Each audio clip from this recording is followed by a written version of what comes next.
اللہ وبرکاتہ۔ Time 2 minute کا ہے، لیکن کیسے ہوگا اس میں؟ برکت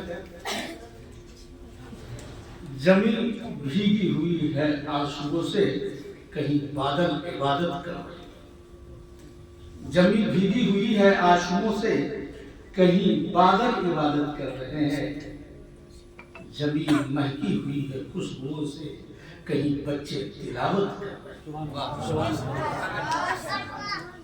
قرآن کریم کی بات ہوئی ہے، حدیث کی بات ہوئی ہے، ہم اس لائق تو ہے لیکن علماء کرام سنیں گے۔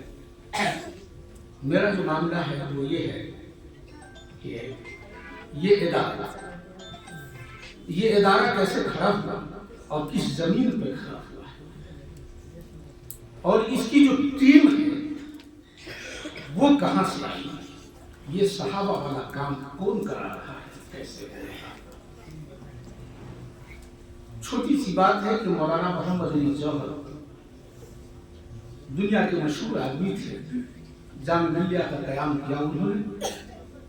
تو کچھ دن کے بعد ان کو یاد آیا کہ وہ جو ٹاٹ کا چھوٹا سا مدرسہ قائم کیے تھے، اس کو دیکھے وہ کس حال میں چل رہا ہے۔ جب اس کو دیکھنے گئے تو وہاں 10-20 بچے کھیل رہے تھے، اور وہ بچے آپس میں گالی گلوچ کر رہے تھے۔ وہ مدرسے کے بچے آپس میں گالی گلوچ کر رہے تھے۔ مولانا کو بڑی تکلیف ہوئی کہ اس کو بند کر دیتے ہیں، ہم تو کار خیر کے لیے اس کو شروع کیے تھے، لیکن یہاں تو غلط کام ہو رہا ہے۔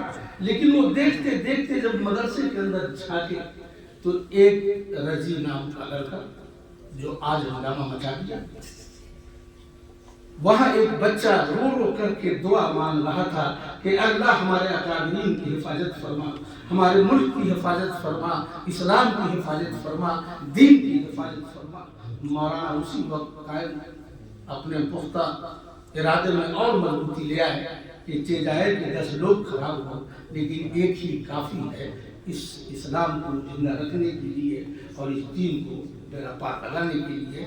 اس پریم نگر کے تعلیم القرآن مدرسے نے جو اس لڑکے رضی کو تیار کیا ہے، یہ قابل ذکر ہے، قابل تعریف ہے۔ اب آئیے کہ ایک چاند آسماں پہ ہے، ایک میرے پاس ہے۔ ایک چاند آسماں پہ ہے، ایک میرے پاس ہے، کس کو کیا ملا یہ مقدر کی بات ہے۔ میرے پاس حضرت مولانا عبدالسبحان کاشمی۔ اس شخصیت کی خوبی کہ کچھ لوگ جلتے ہیں، کچھ لوگوں کو تکلیف بھی ہوئی، یہ کتنا حرف اور مولا ہے یہ عالم کہ جمعہ کے دن ممبر پہ تقریر بھی کر لیتا ہے، کچھ پیسے لے کر کے سپول جیسے گاؤں میں سیلاب زدہ کو سامان بھی بانٹتا ہے۔ یہ علماء کرام کو پوری ہندوستان سے اس چھوٹے سے ادارہ پریم نگر میں جمع کر دیتا ہے۔ اللہ ان کی عمر دراز کرے، یہ بہت بڑی خوبی کا مالک ہے۔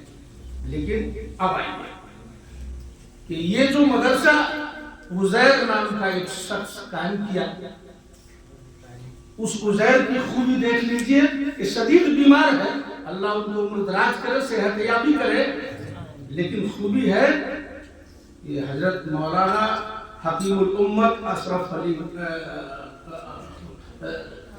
تھانوی رحمۃ اللہ علیہ کے پاس بھی کوئی اولاد نہیں تھی، عزیر کے پاس بھی کوئی اولاد نہیں۔ قاضی مجاہد الاسلام قاسمی عالمی سطح کے لوگ تھے، کوئی اولاد نہیں تھی، عزیر کے پاس بھی اولاد نہیں ہے، لیکن قیامت تک یہ ادارہ عزیر کی بخشش کے لیے کھڑا ہے جو انہوں نے اس میں رکھا۔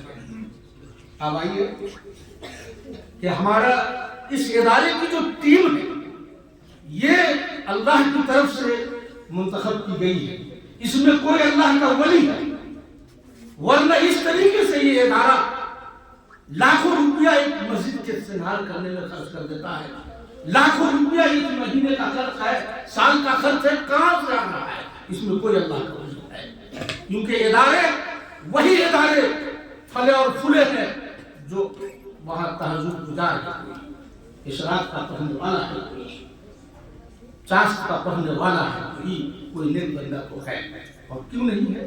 اب نام دیکھ لیجیے، عزیر کا نام ایک انبیاء عزیر علیہ السلام کا نام تھا عزیر، اس مدرسے کا خادم ہے. آپ دیکھ لیجئے کہ شبیر کربلا کو یاد کیجئے، شبیر و حیدر آپ کو یاد آ جائے گا. کیا نام ہے سب؟ وہ دیکھ لیجئے عبد الجبار، اللہ کا صفت نام ہے. یہ معمولی لوگ نہیں ہے، یہ ٹیم سے ایک صحابہ جیسی ٹیم ہے. بہت آپ سبحان اللہ، ہماری زندگی میں ہر کام سے پہلے سبحان اللہ. عبد السبحان کاشمی نام ہے. علی، حضرت علی کریم اللہ وجہ، ہمارے مفتی کا نام علی ہے. یہ معمولی بات نہیں ہے بھائی صاحب. نام کے جو تاثر ہوتے ہیں، نام کے جو فائدے ہوتے ہیں، وہ اس ادارے کو مل رہا ہے. ہمارے تمام نیک لوگوں کو اللہ صحت دے، حیات دے. قیام الدین کیا قیام کرتا ہے صاحب. اس ادارے کو قائم کر دیا اس نے. کیا محنت کرتا ہے، پیدل بھاگتا ہے، کہاں کہاں بھاگتا ہے. جہاں دیکھو وہی دیکھا. سیف الرحمان، حافظ سیف الرحمان کبھی یہاں اس ادارے کے استاد تھے، آج سرپرستوں میں ہے، بڑے تاجر ہیں، بڑے کاروباری ہیں. یہ ادارہ نبی کریم صلی اللہ علیہ وسلم کا بڑا اثر انداز ہے. آپ دارالعلوم دیوبند کو اگر یاد کریں گے تو اس نام میں برکت ہے. حضرت قاسم میں پیارے نبی صلی اللہ علیہ وسلم کے بیٹے کا نام تھا قاسم. حضور صلی اللہ علیہ وسلم سے جو نسبت ہے وہ دنیا میں قیامت تک رہنے والی چیز ہے. یہ ادارہ بھی انشاءاللہ قیامت تک کے لیے قائم رہے گا اور امت مسلمہ کو فائدہ پہنچاتا رہے گا اور ملک کو فائدہ پہنچاتا رہے گا. برکت وقت کی قلت ہے. آپ تمام لوگ بڑے محنتی ہیں، بڑے نیک ہیں، محنت سے کام کریں. یہ ادارہ بہت اوپر جائے گا. اور وہ لڑکا اس کے بارے میں کہ جو رضی ہے، میں اپنی حیثیت کے اعتبار سے اس کو گود لے رہا ہوں. دارالعلوم دیوبند تک اس کو پہنچانے کی میری ذمہ داری ہوگی. اس کے والدین سے میں ملوں گا اور جو تعاون کی ضرورت پڑی میں اس بچے کو پڑھانے کی پوری ذمہ داری لوں گا.